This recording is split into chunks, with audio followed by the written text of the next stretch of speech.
बदेसी मज़ाह पाकिस्तानी लिबास में, मुसन्निफ़ कर्नल मोहम्मद ख़ान। और आखिर में एक देसी मज़मून मुसन्निफ़ के अपने कलम से, कहानी जो तू हम सफ़र है, हिस्सा दोम। माअन खुबानी के निचले होंठ में खफीफ सी कपकपी पैदा हुई। अरे क्या खुबानी सचमुच डर कर कांप रही थी? मालूम तो कुछ ऐसा ही होता था, क्योंकि साथ ही खुबानी के किसी मकाम से पारा गिरने की आवाज़ भी आई। बेशक खुबानी मुदाफ़ियत पर मजबूर हो गई। चुनाचे बामे फलक से बसुरअत तमाम उतरते या लड़कते हुए सतह ज़मीन बल्कि किसी खाई से मिर्ज़ा से हम कलाम हुई। ओहो, चोट लग गई थी आपको? तो बताया क्यों नहीं? दिखाएं ज़रा ज़ख़म।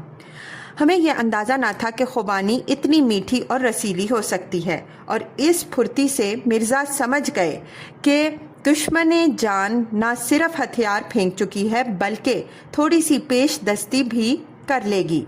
चुनाचे मिर्ज़ा ने एक छोटी सी शायराना पेश दस्ती कर ही डाली और कहा, तो आप ज़ख़म देखना चाहती हैं? नमक पाशी के लिए?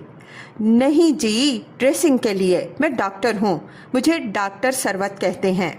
मोहतरमा ने शायराना पेश दस्ती बर्दाश्त कर ली थी और मज़ीद ये कि न सिर्फ तबीब की खिदमात पेश कर दी थीं बल्कि रज़ाकाराना तौर पर अपने तारुफ से भी नवाज दिया था।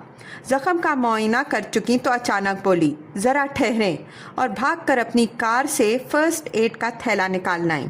इस लम्हे मिर्ज़ा एक और फतह से दो चार हो रहे थे। चुनाचे किसी कदर सरपरस्ताना इल्तिफ़ात से खुबानी से मुखातिब हुआ।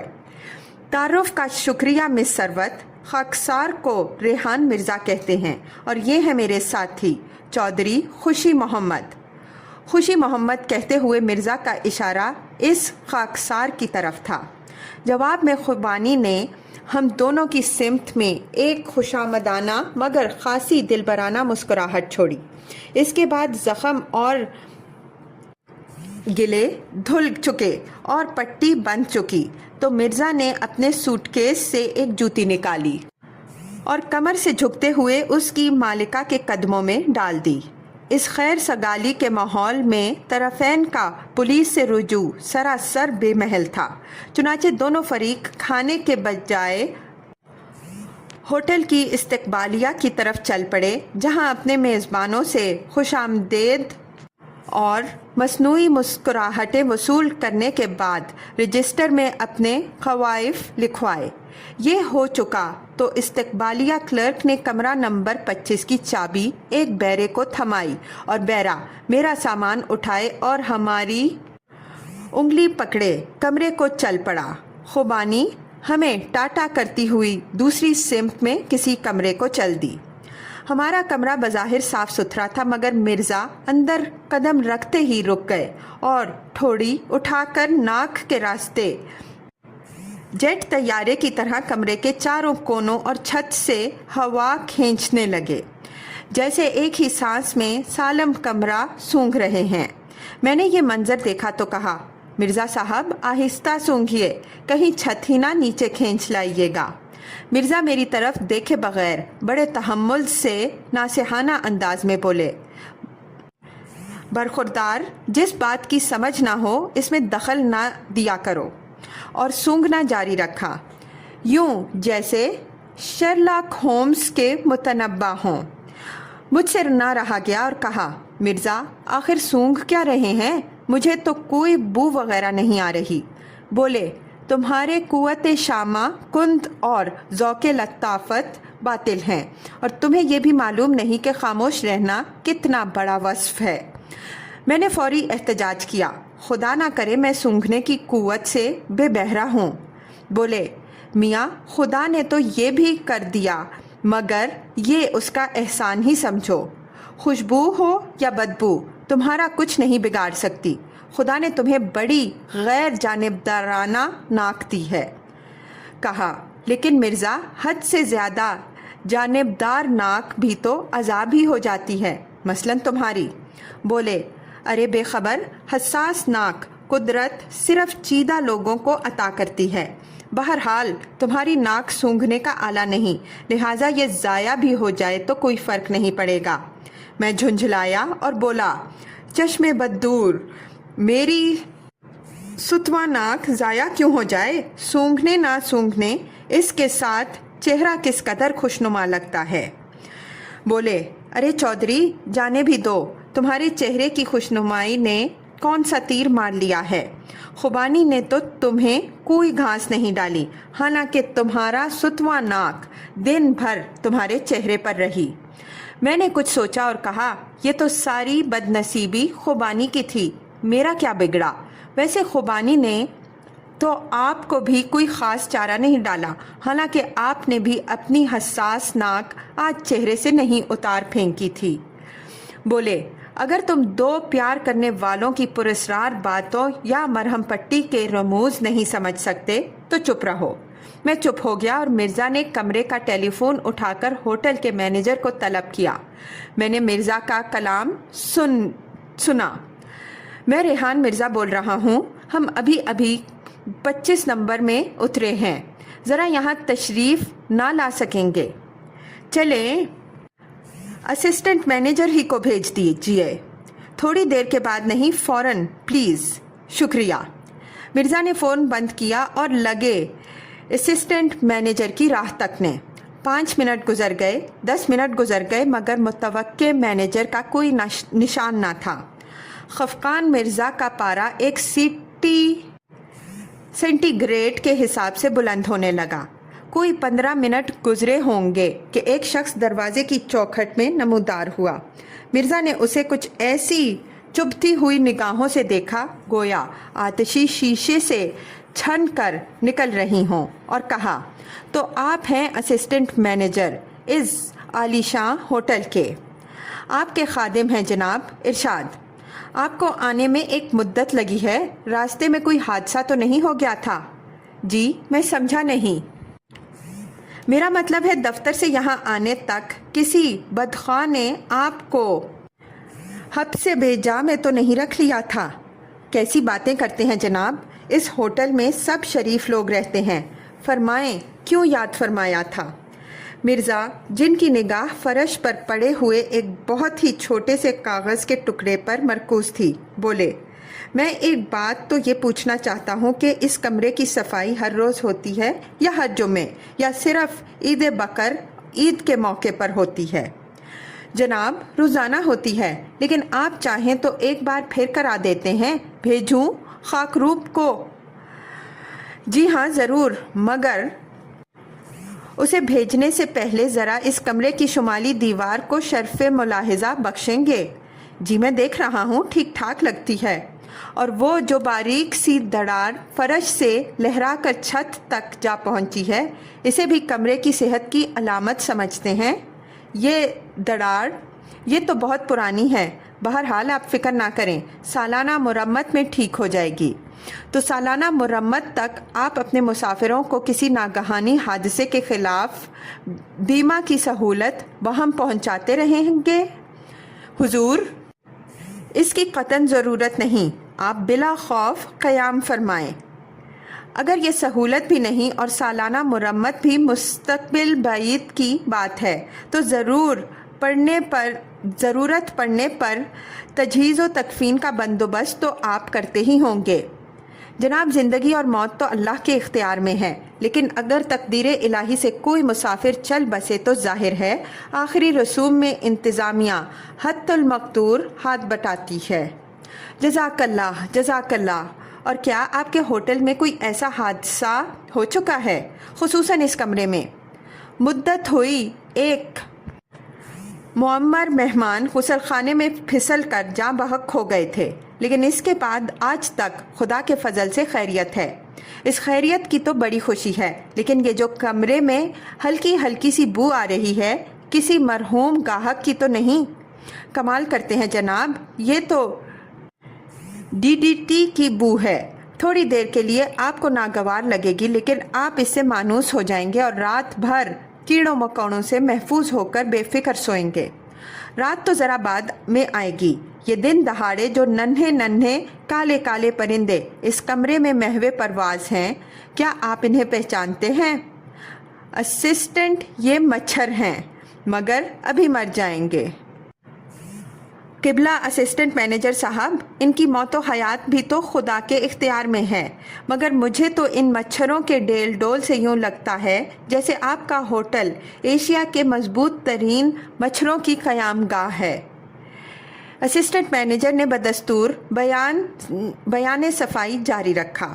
سر، ہمیں اس بات سے انکار نہیں کہ پہاڑی مقام ہونے کی وجہ سے ہمارے ہوٹل میں کچھ مچھر ہیں، اور اس میں سے چند آپ کے کمرے میں بھی رہائش پذیر ہیں، اور ہم یہ بھی مانتے ہیں کہ ہمارا ہوٹل ایشیا میں واقع ہے، لیکن یہ کہ یہ ہوٹل ایشیا کے مضبوط ترین مچھروں کا مسکن ہے، صریح مبالغہ ہے، کیونکہ دوسرے ہوٹلوں کے مچھر بھی اتنے ہی توانا ہیں۔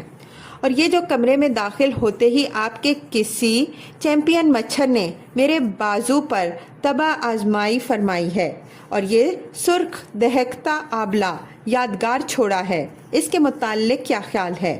یہ کہتے ہوئے مرزا نے اپنے لاغر بازو سے آستین ہٹائی اور وہ مقام دکھایا جہاں مچھر نے مبینہ طور پر زیادتی کی تھی۔ ویسے کوئی ایسا سرخ چھالا موجود نہ تھا، مگر مینیجر نے خفقان کے بیجا سا بازو دیکھا تو بدک گیا اور میری ہنسی نکل گئی۔ بہرحال جب مینیجر معافی مانگتے ہوئے خاموشی سے رخصت ہو گیا تو مرزا مجھ سے مخاطب ہوئے، چودھری، یہ تمہاری ہنسی کس خوشی میں وارد ہوئی تھی؟ مرزا، سچی بات ہے، مجھے ہنسنے کے بجائے رونا چاہیے تھا۔ وہ کیوں؟ اس مچھر کی بدنصیبی پر جس نے آپ کو کاٹا ہے۔ کیا مطلب؟ مرزا نے ذرا گرم ہو کر پوچھا۔ مطلب یہ کہ آپ کو کاٹنے سے غریب کو کیا حاصل ہوا ہوگا؟ اس سے بہتر تو یہ تھا کہ فاقہ ہی کر لیتا اور اس گناہ لذت سے بچ جاتا۔ مرزا نے ایک لمحے کے لیے مجھے غیظ سے دیکھا اور بولے، تو گویا ایک دوست سے زیادہ تمہیں مچھر کے ساتھ ہمدردی ہے۔ میں معافی چاہتا ہوں مرزا، مگر انصاف کا تقاضا تو یہی ہے۔ اچھا چودھری، اب اگلے مچھر سے تم کٹوا لینا اور انصاف کی داد دیتے رہنا۔ یہ کہا اور مرزا غسل خانے میں نہانے کی نیت سے داخل ہو گئے، لیکن بمشکل 2 منٹ گزرے ہوں گے کہ ننگے بدن پر تولیہ لپیٹے تیزی سے باہر نکلے اور مجھے حکم دیا، دبانا گھنٹی کا بٹن، ذرا جلدی۔ کیوں؟ کیا ہوا؟ تم بٹن دباؤ۔ بٹن دبایا تو اس دفعہ ایک بیرا نمودار ہوا جو دروازے کے باہر ہی کھڑا تھا، لیکن بجائے اس کے کہ اس سے مدعا بیان کرتے، مرزا نے حسب عادت ایک تنزیہ تمہید سے ابتدا کی۔ آپ کی تعریف؟ بیرے نے مرزا کو یعنی ایک مشت استخوان کو تولیے میں لپٹے دیکھ کر نہ صرف ہنسی کو کامیابی سے روکا بلکہ با ادب با ملاحظہ بولا، جی میں آپ کا روم بیرا ہوں۔ ماشاءاللہ ماشاءاللہ، تو روم بیرے ہیں آپ۔ یہ بتائیں کہ آپ کی سرپرستی صرف روم یعنی کمرے تک محدود ہے یا غسل خانے بھی آپ کی توجہ سے فیضیاب ہو سکتے ہیں؟ جی میں سمجھا نہیں۔ میں نے سمجھایا، بیرے میاں، مرزا صاحب پوچھتے ہیں کہ غسل خانے میں کوئی خرابی ہو تو کیا اسے دور کرنا بھی تمہاری ذمہ داری ہے؟ بیرا بولا، جی ہاں ضرور، مگر خرابی کیا ہے؟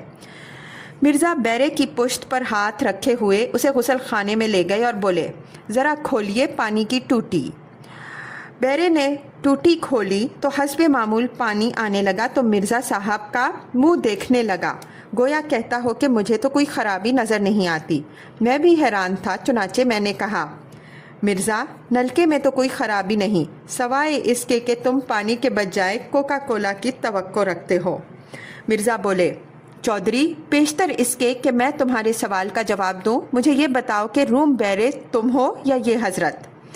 مرزا نے خفقانیت میں جلال آنے لگا تھا۔ میں نے غسل خانے سے نکلنے ہی میں عافیت سمجھی، مگر باہر کھڑا باتیں سنتا رہا۔ مرزا بیرے سے پوچھنے لگے، یہ گرم پانی کی ٹوٹی ہے نا؟ لیکن پانی اس سے ٹھنڈا نکل رہا ہے۔ آپ یہ بتائیے کہ پانی گرم کرنے کے لیے آپ کوئلہ بھی جلاتے ہیں یا محض خوش فہمی کو ایندھن کے طور پر استعمال کرتے ہیں؟ بیرا بولا، آپ تھوڑی دیر کے لیے نل کا کھلا چھوڑ دیں، گرم پانی آنا شروع ہو جائے گا۔ اور 2 منٹ کے بعد ایسا ہی ہوا۔ میرا خیال تھا کہ اب مرزا اطمینان سے غسل کریں گے اور بیرے کی جان بخشی فرما دیں گے، لیکن یہ میرا خیال تھا۔ مرزا صاحب کا خیال قدرے مختلف تھا۔ بیرے سے کہنے لگے، صرف ایک بات اور، یہ تولیہ جو میں نے لپیٹا ہے اور جو وہ دیوار پر لٹک رہا ہے، آپ کو میلے نہیں لگتے؟ ذرا غور سے ملاحظہ فرمائیے۔ بیرا بولا، حضور ذرا پھیکے رنگ کے ہیں، ورنہ تازہ دھلے ہوئے ہیں۔ تازہ دھلے ہیں؟ کس چیز سے؟ کیا آپ کا دھوبی انہیں صابن سے دھوتا ہے یا صرف سے؟ جی، تولیے لانڈری میں دھلتے ہیں، بالکل ولایتی مشین ہے۔ ولایتی ہے؟ چلیں پھر تو یہ سوال اقوام متحدہ میں اٹھانا پڑے گا۔ فی الحال یہ بتائیں کہ یہ تولیے جو گھس گھس کر ٹشو پیپر بن گئے ہیں، انہیں بدلنے کے لیے ہوٹل کی انتظامیہ ہر 6 ماہ بعد میٹنگ کرتی ہے یا سالانہ؟ بیرا بولا، آپ ٹھہریں، میں انتظامیہ سے پوچھ کر آتا ہوں، اور چل پڑا۔ یہ جواب بیرے نے بظاہر سادگی سے دیا، مگر مرزا اس کی پرکاری سمجھ گئے۔ جلال میں آ کر فوراً دروازے کی اوٹ سے اپنے بدن سے لپٹا ہوا تولیہ اتارا، جو اگلے لمحے میں ایک گولے کی شکل میں بیرے کی پشت پر نازل ہوا، اور ساتھ ہی یہ اشارہ بھی کہ اسے انتظامیہ کو لوٹا دینا۔ چاہیں تو وہ اسے جھاڑن بنا لیں یا اپنے ہوٹل کے تاریخی نوادرات میں شامل کر لیں، مگر مجھے ایک متبادل تولیہ چاہیے جو ذرا موٹی ململ کا ہو۔ قصہ مختصر، تھوڑی دیر بعد بیرا ایک نیا تولیہ جو ململ کے بجائے اصلی تولیائی نسل سے تھا لے کر حاضر ہوا، اور ہمارے یار خفقان مرزا نے خدا خدا کر کے غسل کیا۔ بیرا تولیہ دے کر واپس جانے لگا تو وہ سچ مچ سجدہ شکر میں تو نہ گر گیا، لیکن ایک لمحے کے لیے غریب نے آسمان کی طرف دیکھا اور فراغت کا ایک لمبا سانس لیا، جیسے کسی مصیبت سے آخر کار نجات مل گئی ہو۔ اگرچہ مجھے علم تھا کہ یہ بیرے کی خوش فہمی ہے۔ مرزا نے نکلنا بھی تھا۔ آخر نکلے اور اپنے تازہ دھلے ہوئے چہرے کی وجہ سے ذرا بہتر موڈ میں لگے۔ بولے، چودھری بھوک لگ رہی ہے، کھانا نہ کھایا جائے؟ یہی میرے دل کی آرزو اور میرے شکم کی آواز تھی، چنانچہ میں نے پرزور تائید کی، لیکن مرزا بولے، سوال یہ ہے کہ کھانا کھایا کہاں جائے؟ ڈائننگ ہال میں، اور کہاں؟ میں نے ڈائننگ ہال کی طرف اشارہ کرتے ہوئے کہا، جو میرے کمرے سے چند قدم کے فاصلے پر تھا، مگر مرزا اکڑ کر بولے، تمہارا مطلب ہے اسی ہوٹل میں کھانا بھی کھائیں؟ ان بے وقوفوں کو مہمانوں کو نہلانے کا سلیقہ تو نہیں، کھانے کے آداب کیا جانیں گے؟ نیز مجھے یقین ہے کہ اس ہوٹل کے اکثر بیرے پاگل خانے سے بھرتی کیے گئے ہیں، یہاں کھانا نہیں کھائیں گے۔ بھوک نے میرے ذوق طنز کچھ تیز کر دیے۔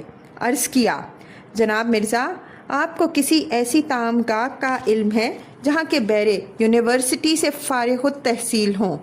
مرزا نے لاپرواہی سے جواب دیا، بھائی وہ تو پاگلوں سے بھی بیکار ہوں گے، چلو مال پر چلتے ہیں، کسی پاش ریستوران میں لنچ کریں گے۔ بات ہوئی نہ، میرے منہ سے بے ساختہ نکلا، اور 2-3 چڑھائیوں اور اترائیوں کے بعد مال پہنچ گئے۔ خوش قسمتی سے مرزا نے پہلے ریستوران ہی کو شرف پسندیدگی بخشا اور اندر داخل ہو گئے۔ ادھر کافی بھیڑ تھی، مگر تھوڑے سے انتظار کے بعد ایک میز خالی ہو گئی۔ مرزا دوسرے امیدواروں کو چیرتے مجھے آستین سے کھینچتے میز تک پہنچ گئے اور ہم کرسیوں پر قابض ہو گئے۔ مرزا نے حسب دستور بیرے کے لیے تالی بجائی۔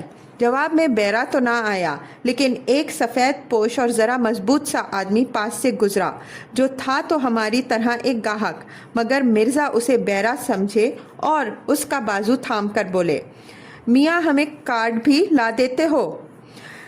گاہک کوئی متحمل مزاج مگر ظریف طبع شخص تھا۔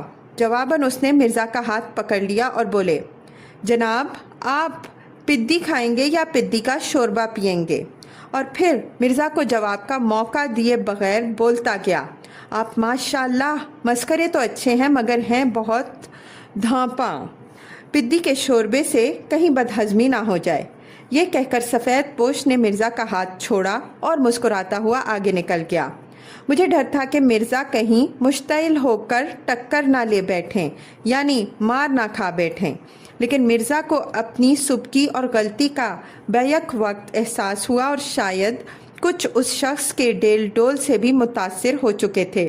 खफीफ तो खासे हुए मगर बोले, चलो माफ़ कर देते हैं इसे, हमने इसे बैरा कहा था, उसने हमें मस्खरा कह दिया।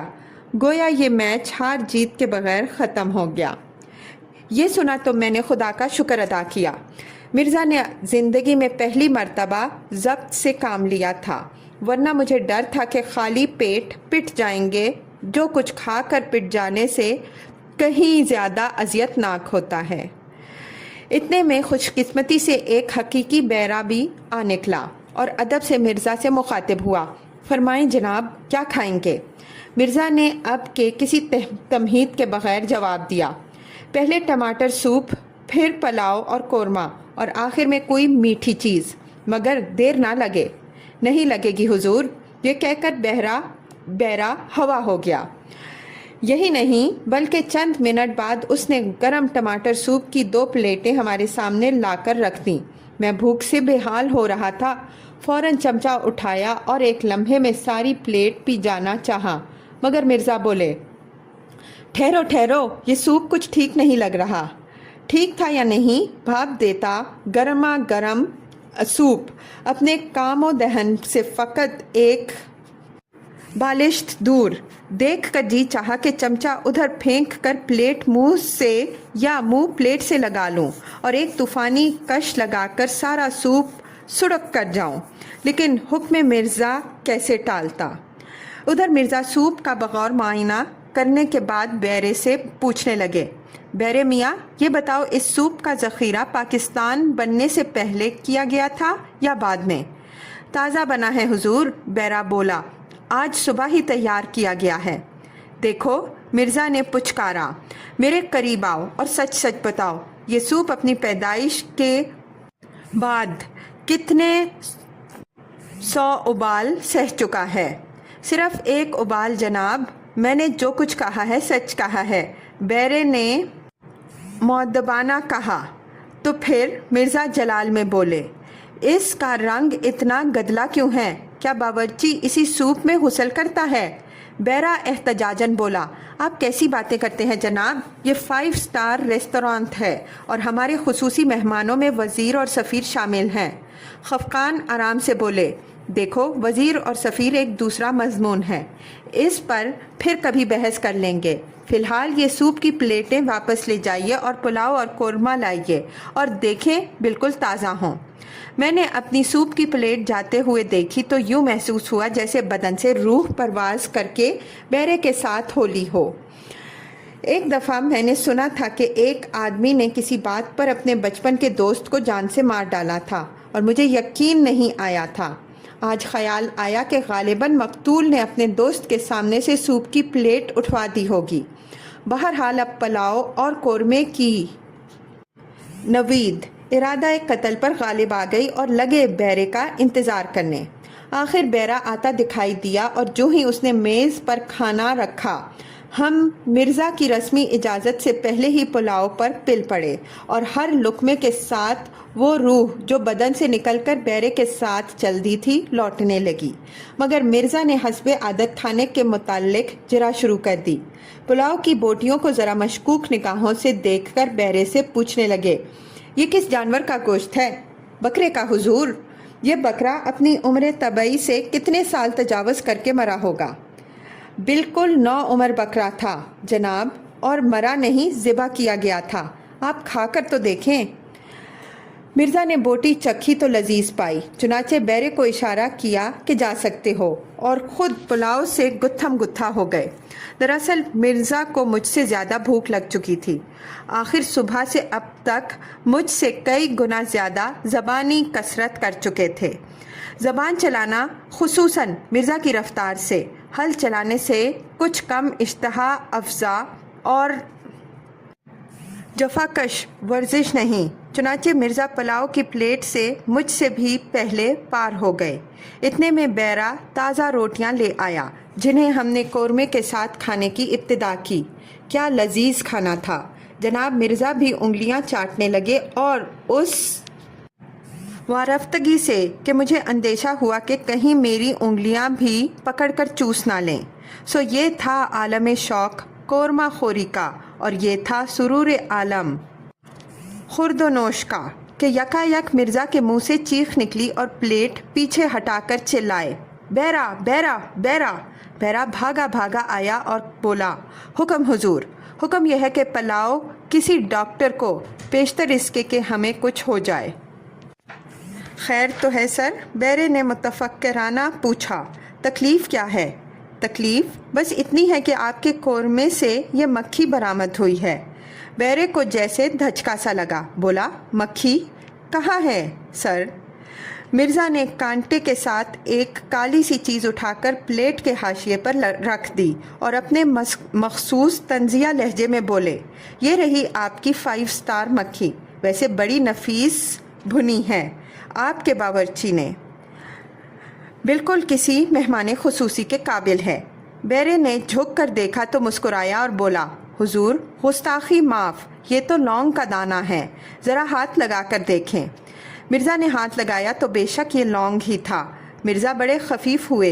ये मिर्ज़ा की दूसरी खिफ़त थी और वो भी बैरे के हाथों, और कुछ बन ना पड़ा तो बैरे से कहने लगे, चलो ठीक है, लेकिन रेस्टोरेंट को पेशगी ऐलान कर देना चाहिए कि हमारे कोरमे में लौंग डाला जाता है। बैरे ने मुझे मुस्कुराते देखा और मुझे आंख मारते हुए मिर्ज़ा से कहने लगा, बहुत अच्छा हुजूर, ये ऐलान लिख कर दरवाज़े पर लटका देंगे। वैसे अब डॉक्टर की ज़रूरत तो नहीं, लेकिन पेशतर इसके मिर्ज़ा बैरे को जवाब देते। एक ज़नाना आवाज़ ने हमें अस्सलाम अलैकुम कहा और देखा तो सामने खुबानी खड़ी थी, एक नहायत ही रंगीन जमाल खुबानी जो जूती समेत पोशाक बदलकर होटल से निकली थी और हल्के मेकअप और पुरस्रार बुए पैरहन में यकसर हशर सामान लग रही थी। हम दोनों ने उठकर वालेकुम अस्सलाम कहा और मिर्ज़ा ने बैरे को जवाब दिया, अब तुम्हारे डॉक्टर की ज़रूरत नहीं, हमारी अपनी डॉक्टर आ गई हैं।